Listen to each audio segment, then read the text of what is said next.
어머니, 저 결혼한 사람을 좋아하게 됐어요. 그 사람 이름이 한기석이에요. 그건 바로 그녀의 아들 이름이었다. 사랑의 잔해 에피소드 2. 내 아들이 바람을 피웠다. 그리고 내가 그 여자를 만났다. 두 엄마의 눈물로 시작된 이야기. 이제 새 엄마의 진실로 이어진다. 어머니, 저 누군가를 좋아하게 됐는데요. 그 사람이 결혼한 사람이거든요. 문화센터 요리교실. 젊은 여자가 눈물을 흘리며 고백했다. 박영숙은 잠시 멈칫하다 손수건을 내밀며 물었다. 그 사람 이름이 뭔데요? 한기석이요. 그 순간 영숙의 손이 굳었다. 한기석. 그건 바로 그녀의 아들 이름이었다. 며느리에게 보여준 사진 속 그 여자가 지금 눈앞에서 울고 있었다. 우연은 없었다. 모든 건 운명처럼 엮여 있었다. 서울 한복판 작은 문화센터에서 시작된 기묘한 만남. 그리고 서서히 드러나는 진실. 이건 단순한 불륜 이야기가 아니다. 용서와 미움 그 경계에선 새 여자의 이야기다. 사랑의 잔해 에피소드 2. 내 아들이 바람을 피웠다. 그리고 내가 그 여자를 만났다. 지금 시작합니다. 한기석은 서울대 경영학과를 졸업한 엘리트였다. 대기업 전략기획팀 팀장으로 승진하자 회사는 그를 인간 교과서라 불렀다. 회의실에서 그의 프레젠테이션은 늘 완벽했다. 보고서는 한 줄의 오탈자도 없었고 결제 라인에서는 그가 올라온 문서를 안심 도장이라 불렀다. 책상 위엔 늘 정리된 파일, 구두는 먼지 하나 없었다. 하지만 그 완벽함 속엔 누구도 모르는 균열이 있었다. 출근 전 아내 윤혜리는 도시락을 싸며 말했다. 오늘 회의 많지? 응, 조금 늦을지도 몰라. 기석은 평소처럼 미소 지었다.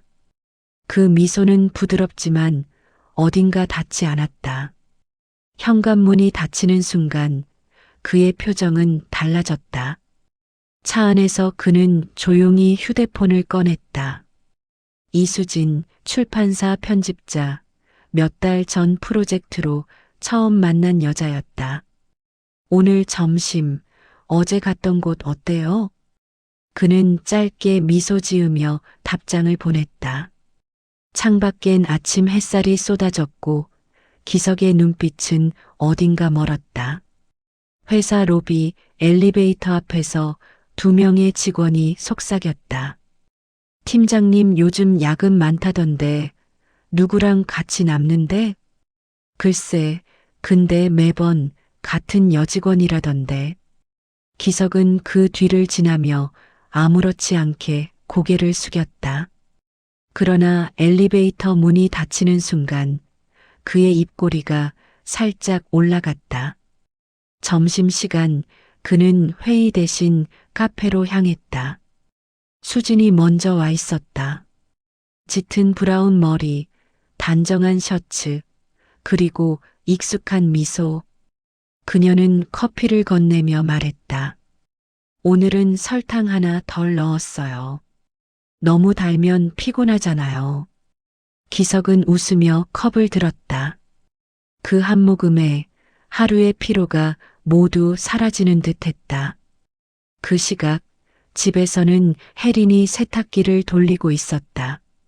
기석의 셔츠 주머니에서 낯선 영수증이 나왔다. 크라운 커피 2인 세트. 그녀는 잠시 멈춰섰지만 곧 미소를 지었다. 요즘 회사 일이 많으니까 후배랑 갔겠지. 그녀는 그렇게 스스로를 안심시켰다. 밤 식탁 위에는 그녀가 차려놓은 저녁이 식어가고 있었다. 문이 열리고 기석이 들어왔다. 오늘도 늦었네. 회의가 길었어. 그는 익숙하게 대답했다. 그때 식탁 위에 휴대폰이 진동했다. 짧은 문장 하나가 화면에 떴다. 오늘도 좋은 하루였어요. 기석은 재빨리 휴대폰을 집어들었다.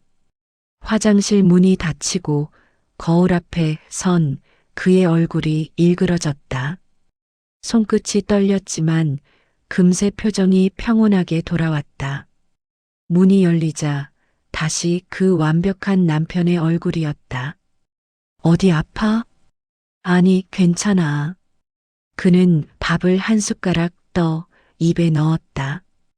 그 순간 그의 눈빛이 창밖 어둠을 스쳤다. 아무 일도 없는 척. 그러나 균열은 이미 조용히 시작되고 있었다. 윤혜리는 아침 햇살 속에서 세탁물을 개고 있었다. 남편의 셔츠 주머니에서 흰 손수건 하나가 떨어졌다. 그 모서리에 희미한 분홍빛 자국이 번져 있었다. 립스틱이었다. 그녀는 잠시 손수건을 들고 가만히 서 있었다. 자신은 립스틱을 거의 바르지 않았다. 그나마 발라도 베이지 톤이었다. 이건 너무 선명했다. 우연일 거야.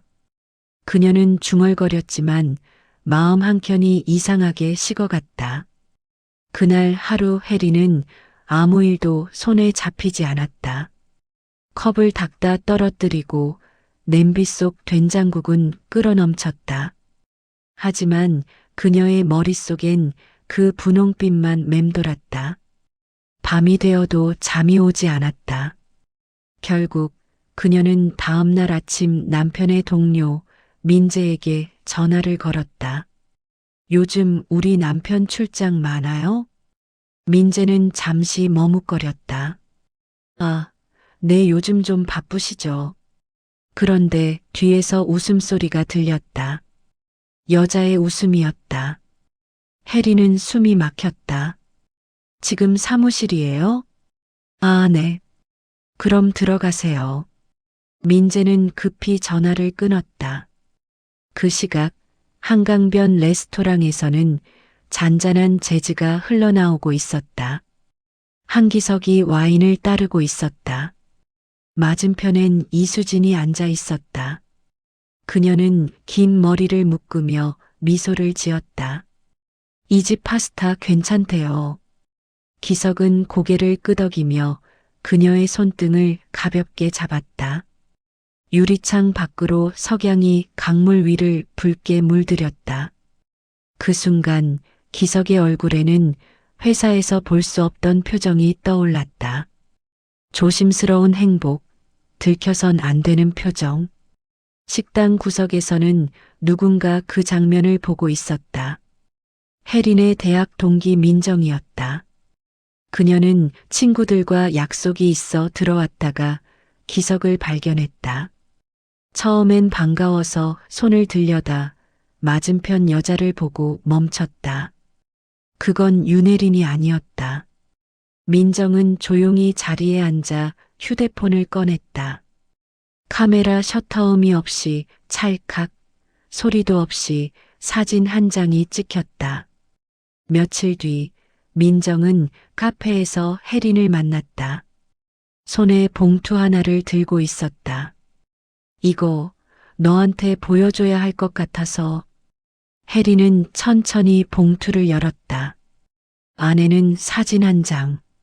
남편이 낯선 여자의 손을 잡고 있었다. 두 사람의 얼굴엔 웃음이 있었고 눈빛은 따뜻했다. 그녀의 눈이 서서히 흔들렸다.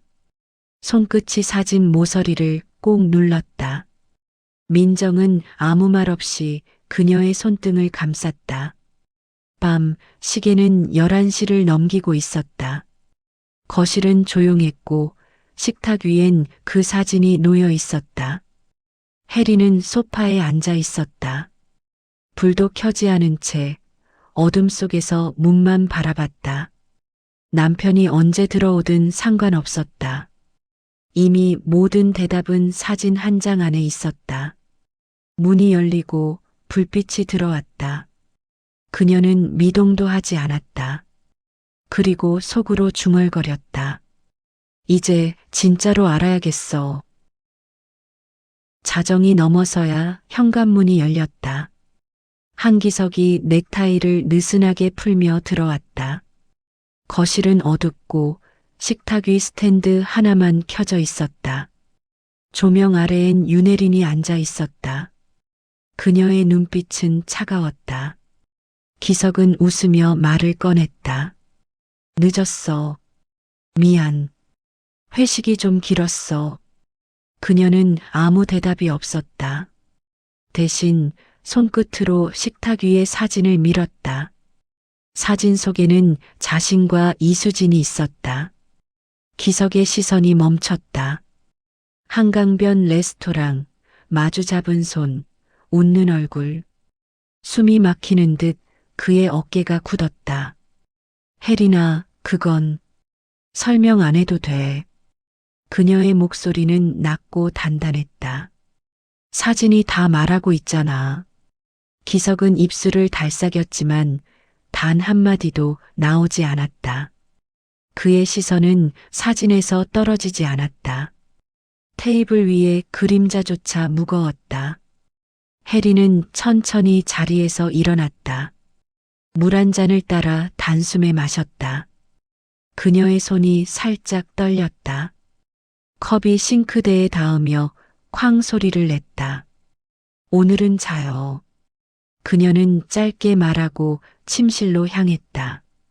문이 닫히는 소리가 유난히 길게 울렸다.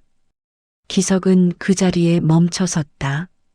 한참 후 사진을 집어들고 구겨 주머니에 넣었다. 그리고 두 손으로 얼굴을 감쌌다. 새벽이 되도록 그는 불을 끄지 않았다. 어둠 속에서도 사진이 떠올랐다. 처음 만난 날 그녀의 웃음, 짧은 문자 한 줄, 그 모든 순간들이 흩어졌다. 그는 자신이 어디로 가고 있는지 알 수 없었다. 이튿날 아침, 윤혜리는 말없이 외출복을 입었다. 출장 준비해? 기석이 물었지만 그녀는 대답하지 않았다. 가방 속에는 구겨진 사진이 있었다. 그녀는 차에 올라 엔진을 켰다. 목적지는 한 곳이었다. 시어머니, 박영숙의 집. 영숙은 반가운 얼굴로 문을 열었다. 어머나, 이 시간에 웬일이야? 혜리는 가방에서 사진을 꺼내 조심스레 내밀었다. 영숙의 눈이 흔들렸다. 안경을 쓰고 다시 봤다. 사진 속 아들의 얼굴, 그리고 옆에 젊은 여자. 그녀의 입에서 낮은 신음이 새어나왔다. 이게 기석이가? 혜리는 고개를 끄덕였다. 저도 믿기지 않았어요. 잠시 침묵이 흘렀다. 두 여자는 아무 말 없이 마주 앉았다. 식탁 위에 커피는 식어갔다. 영숙은 조용히 며느리의 손을 잡았다. 혜린아, 미안하다. 그 짧은 한마디가 오래 울렸다. 그날 밤 영숙은 혼자 아들의 방으로 향했다. 책상 서랍을 열자 낡은 서류 가방 하나가 있었다. 그 안에서 작은 분홍색 봉투가 나왔다. 오늘도 좋은 하루였어요. 내일 또 만나요. 하트가 그려진 메모였다. 영숙의 손끝이 떨렸다. 그녀는 메모를 접어 서랍에 넣었다. 그리고 천천히 의자에 앉았다. 창밖으로 아침이 밝아오고 있었다. 새들이 지저귀고 햇살이 커튼을 비집고 들어왔다. 영숙은 모니터 앞에 앉아 마우스를 움직였다. 구청 홈페이지, 문화센터 요리교실, 수강 신청 완료 버튼을 누르는 그녀의 손끝이 단단했다. 뭐라도 해야겠어. 혼잣말이 새어나왔다. 창문 밖으로 따뜻한 빛이 쏟아졌지만 그녀의 마음속은 여전히 겨울이었다. 화요일 오전 박영숙은 구청 문화센터 앞에 서 있었다. 입구 유리문에 요리교실 3층이라는 안내문이 붙어 있었다. 손잡이를 잡는 순간 이상하게 손끝이 차가웠다. 뭐라도 해야지. 그녀는 스스로에게 말하듯 중얼거렸다. 요리실 문을 열자 기름과 나무 도마 냄새가 섞인 따뜻한 공기가 밀려왔다. 강사 김은자가 환하게 웃으며 다가왔다. 처음 오셨죠? 여기 자리 비었어요. 영숙은 조용히 고개를 숙이고 자리에 앉았다. 주변엔 비슷한 또래의 여성들이 삼삼오오 앉아 수다를 떨고 있었다. 그중 한 여자가 유난히 눈에 띄었다. 긴 생머리, 정갈한 베이지 블라우스, 단정한 말투. 그녀는 다른 사람들과 조금 달랐다. 차분하고 조용했다. 이상하게 시선이 그에게서 떨어지지 않았다. 이제 조별로 나눠서 해볼게요. 강사의 말에 조용하던 교실이 분주해졌다. 영숙은 1조로 배정되었다. 그 젊은 여자가 같은 조였다. 그녀가 미소를 지으며 말했다. 안녕하세요. 이수진이에요. 그 이름이 공기 중에서 또렷하게 울렸다. 영숙의 손이 잠시 멈췄다. 박영숙이에요. 그녀는 최대한 평온한 목소리로 대답했다. 하지만 손끝이 도마 위에서 아주 미세하게 떨렸다. 두 사람은 함께 채소를 손질했다. 수지는 방울토마토를 자르며 말했다. 요즘은 일이 너무 많아요. 머리가 복잡해서 그런지 요리하면 마음이 좀 풀려요. 영숙은 칼을 멈췄다. 그녀의 눈동자가 잠시 흔들렸다. 일이 어떤 일인데요? 출판사 편집일이요. 요즘 대기업이랑 협업 중이라 정신이 없어요. 그 말에 칼끝이 도마를 톡하고 두드렸다. 대기업이요? 네. 기획팀 쪽 팀장님이 계신데 정말 대단하신 분이에요. 수지는 눈을 반짝이며 말했다.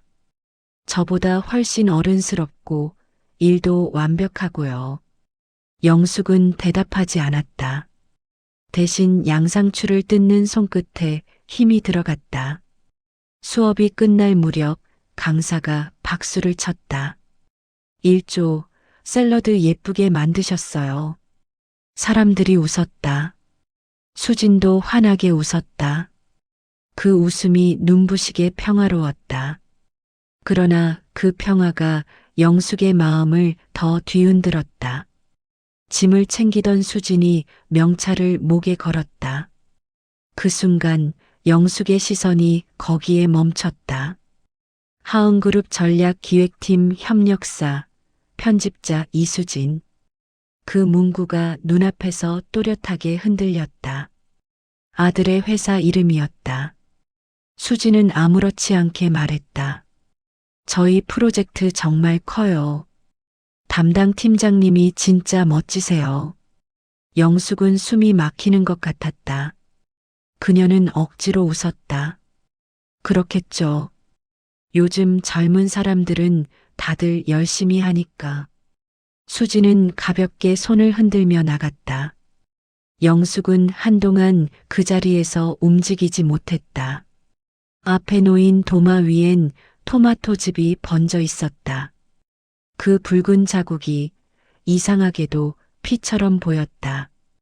그녀는 천천히 손을 씻었다.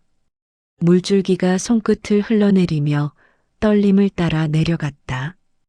밖으로 나왔을 때 햇살이 따뜻하게 쏟아지고 있었다. 하지만 영숙은 그 빛을 느끼지 못했다. 그녀의 마음은 얼음장처럼 식어 있었다. 저 여자가 맞구나. 그녀는 조용히 중얼거렸다. 그리고 고개를 들었다. 파란 하늘 아래 봄꽃이 피어 있었다. 그 아름다움이 너무 잔인하게 느껴졌다. 다음 주 화요일 박영숙은 문화센터에 조금 일찍 도착했다. 문을 열자 요리실 안에는 이미 한 사람이 와 있었다. 이수진이었다. 창가에 서서 커피를 들고 무표정한 얼굴로 밖을 보고 있었다. 일찍 오셨네요. 영숙이 말을 건넸다. 수진은 천천히 돌아보며 미소를 지었다. 네, 요즘 회사 일이 좀 많아서요. 아침부터 정신이 없어요. 그녀의 목소리는 밝았지만 눈가엔 피로가 묻어 있었다. 영숙은 잠시 망설이다 말했다. 커피 한 잔 어때요? 자판기 커피지만. 좋아요. 두 사람은 복도 벤치에 나란히 앉았다. 커피 김이 천천히 피어올랐다. 공기 속엔 미묘한 정적이 흘렀다. 요즘 괜찮아요? 영숙의 질문에 수지는 미소를 지었다가 곧 고개를 숙였다. 솔직히 모르겠어요. 그녀는 손끝으로 종이컵을 돌리며 말을 이었다. 제가 누군가를 좋아하게 됐는데요. 영숙의 눈이 잠시 흔들렸다. 그 사람이 결혼했어요. 짧은 문장. 공기가 멈췄다. 커피 향마저 무겁게 가라앉았다. 수지는 천천히 말을 이었다. 처음엔 그냥 일이었어요. 보고서 주고받고 회의하고. 그런데 어느 날부터 그 사람이 없으면 허전했어요. 그녀는 억눌린 듯 숨을 내쉬었다. 잘못된 거죠. 알아요. 근데 멈출 수가 없었어요. 수진의 눈에 눈물이 맺혔다. 어머니, 전 어떻게 해야 할까요? 이 마음을 어떻게 끊어야 하죠? 영숙의 손이 떨렸다. 그녀는 가방 속에서 손수건을 꺼내 조용히 내밀었다. 울지 마요. 그 말에 수지는 더 크게 울었다. 잠시 후 영숙이 낮게 물었다. 그 사람 이름이 뭐예요? 수지는 고개를 들지 못했다. 입술이 떨렸다. 한기석이에요. 그 이름이 공기 속에서 천천히 흩어졌다. 예상했던 이름이었지만 직접 듣는 순간 영숙의 가슴이 내려앉았다. 손에 들고 있던 커피가 미세하게 흔들렸다. 팀장님이세요. 좋은 분이에요. 일도 잘하고 사람도 따뜻하고. 수지는 울먹이며 말을 이어갔다. 근데 이제 정리하려고요. 더는 안 될 것 같아서. 영숙은 조용히 고개를 끄덕였다. 그래요. 그게 맞아요. 근데 마음이 잘 안 떨어져요. 그녀는 속삭이듯 말했다. 두 사람은 아무 말도 하지 않았다. 복도는 고요했고 멀리서 요리 수업의 웃음소리만 희미하게 들렸다. 그날 밤 영숙은 집에 돌아와 불을 켜지 않은 채 소파에 앉아 있었다. 시계 초침이 작게 울렸다. 휴대폰 화면을 눌렀다. 어머니? 기석의 목소리가 들렸다. 기석아. 네, 왜요? 영숙은 잠시 숨을 고르며 물었다. 너 그 여자랑은 끝냈니? 짧은 침묵. 네, 끝냈어요. 하지만 목소리는 떨리고 있었다. 그때 전화기 너머로 미세한 흐느낌이 들렸다. 여자의 울음이었다. 거기 누구 있니? 아무도 없어요. 회사에요. 영숙은 더 묻지 않았다. 그래, 끊자. 통화를 끊은 뒤 그녀는 휴대폰을 천천히 내려놓았다. 손끝이 식탁 위에 닿으며 미세하게 떨렸다. 창밖에서 봄비가 내리고 있었다. 그 빗소리가 조용히 그러나 뚜렷하게 들려왔다. 그녀는 눈을 감았다. 거짓말이네. 아직도 그 아이랑 있구나. 눈물이 한 줄기 흘렀다. 그녀는 혼잣말처럼 말했다. 언제까지 이걸 지켜봐야 할까? 일주일 후 문화센터 요리실. 김은자는 출석부를 넘기다 손을 멈췄다.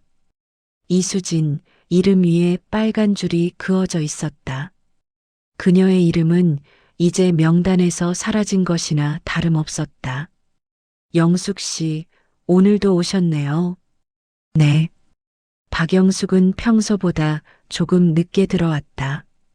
수진 씨는 정말 안 오는 거예요? 은자가 고개를 저었다. 어제 환불까지 끝내셨어요. 개인 사정이라던데요. 그 말에 영숙은 아무 대답도 하지 않았다. 앞치마를 매며 조용히 자리에 앉았다. 냄비에서 끓는 국물 소리가 요란했다. 그 소리만이 교실을 채웠다. 며칠 뒤 오후 영숙의 집 초인종이 울렸다. 문을 열자 아들의 회사 후배 민재가 서 있었다. 안녕하세요, 어머님. 실례가 아닌지. 그의 얼굴엔 망설임이 가득했다. 무슨 일이지? 민재는 조심스럽게 입을 열었다. 기석 팀장님, 인사이동 나셨어요. 부산지사로요. 부산? 네. 다음 주부터요. 회사 사정이라고는 하지만 그는 말을 끝맺지 못했다. 소문이 좀 돌았거든요. 협력사 여자분이랑 그게. 영숙은 눈을 감았다. 그래요.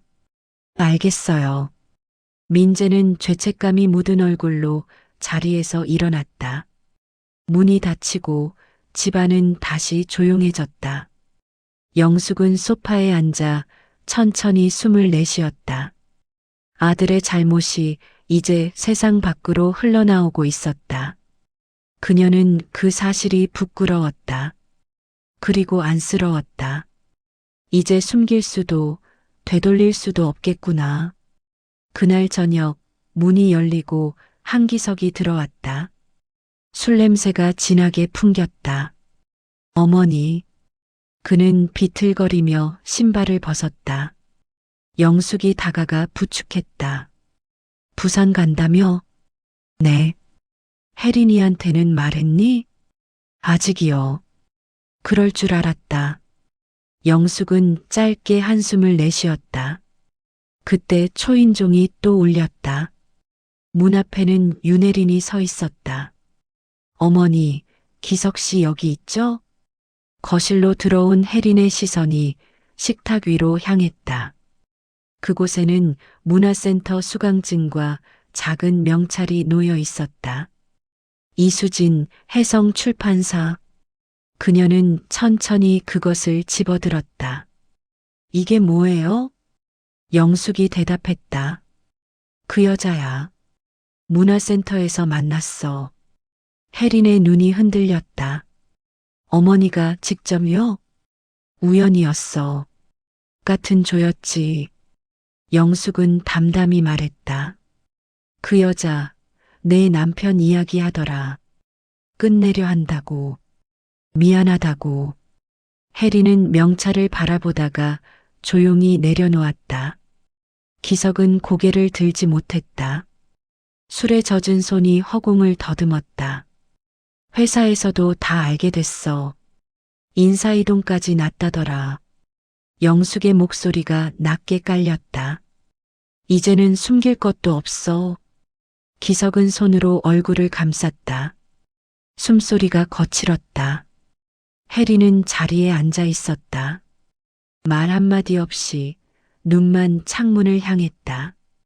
밤하늘의 별이 총총했지만 그 빛은 아무 감정도 주지 못했다. 시계 초침이 째깍째깍 울렸다. 그 소리가 마치 세 사람의 숨소리처럼 들렸다. 영숙은 자리에서 일어나 명찰을 집어들었다. 손끝이 하얗게 질렸다. 그녀는 그것을 서랍 깊숙이 넣었다. 정리할 건 정리하자. 그 말은 명령이 아니라 마지막 부탁이었다. 혜린이 천천히 일어섰다. 먼저 가볼게요, 어머니. 혜린아, 괜찮아요. 지금은 그냥 숨 좀 쉬고 싶어요. 그녀는 문을 열고 나갔다. 바람이 문틈을 스쳤다. 영숙은 며느리의 뒷모습을 한참 바라봤다. 그리고 아들을 향해 말했다. 기서가. 그는 대답하지 않았다. 이제 정말 끝이야. 기석의 어깨가 작게 떨렸다. 영숙은 등을 돌렸다. 그녀의 눈엔 눈물이 맺혔지만 흘리진 않았다. 대신 식탁 위 명찰이 남아 있었다. 작은 글씨로 적힌 이름, 이수진. 그 이름이 마지막으로 조용히 빛을 잃어갔다. 한 달이 흘렀다. 출판사 게시판에는 퇴사, 이수진이라는 공지가 붙어 있었다. 그녀의 책상은 이미 다른 사람으로 채워졌다. 그 누구도 이유를 묻지 않았다. 모두 알고도 모르는 척했다. 윤혜린의 집에는 여전히 침묵이 흘렀다. 밥상 위 국은 식어가고 부부는 말없이 숟가락을 들었다. 그들의 사이엔 식탁보다 넓은 거리가 놓여 있었다. 그러던 어느 저녁 전화벨이 울렸다. 혜린아, 병원에 좀 와줄래? 시어머니의 목소리는 약했고 이어지는 말은 끊겼다. 혜린은 뛰어나가며 신발을 제대로 신지도 못했다. 응급실 앞 흰 불빛 아래 두 사람의 그림자가 마주했다. 어머니는요? 아직 안에 계셔. 기석의 얼굴엔 피로와 두려움이 섞여 있었다. 병실 문이 열렸다. 박영숙은 산소줄을 낀 채 누워 있었다. 그녀는 천천히 눈을 뜨더니 두 사람을 바라봤다. 왔구나. 영숙은 양손을 들어 두 사람의 손을 잡았다. 그리고 조용히 포겠다. 혜린의 손 위로 기석의 손이 얹혔다. 그들의 체온이 느리게 섞였다. 미움도 결국 사람 마음이더라. 그녀의 말은 속삭임처럼 흘렀다. 용서하라는 게 아니야. 그냥 놓아주라. 그 말에 병실의 공기가 바뀌었다. 눈물 한 줄기가 혜린의 뺨을 타고 흘렀다.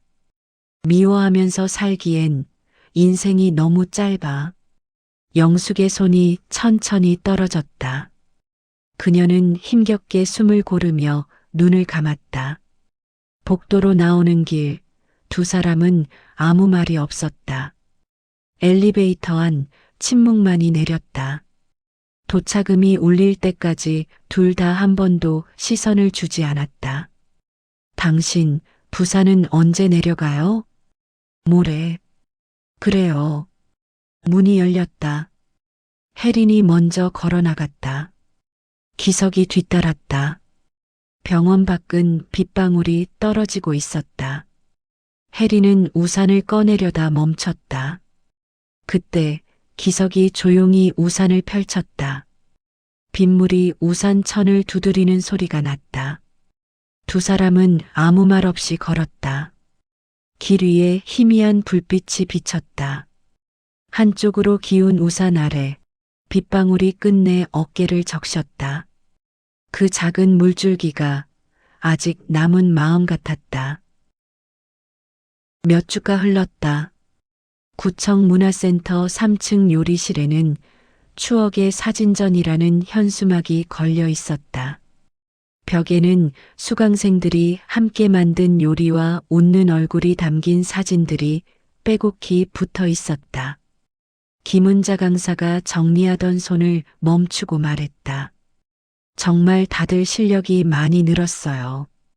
그런데 한 자리가 비어 있었다. 박영숙의 이름이 적힌 자리였다. 퇴원 후 그녀는 집에서 요양 중이었다. 그 대신 윤혜린이 어머니의 부탁을 받고 문화센터를 찾았다. 어머니가 부탁하셨어요. 사진 좀 챙겨달라고요. 은자는 반갑게 상자를 내밀었다. 여기 영숙 씨 관련된 거 다 들어있어요. 혜리는 상자를 열었다. 사진 몇 장, 그리고 한 권의 노트가 들어 있었다. 표지에는 손글씨로 적혀 있었다. 이수진. 그 이름을 보는 순간 그녀의 손이 잠시 멈췄다. 노트를 펼치자 정갈한 글씨로 빼곡히 적힌 요리 레시피가 나왔다.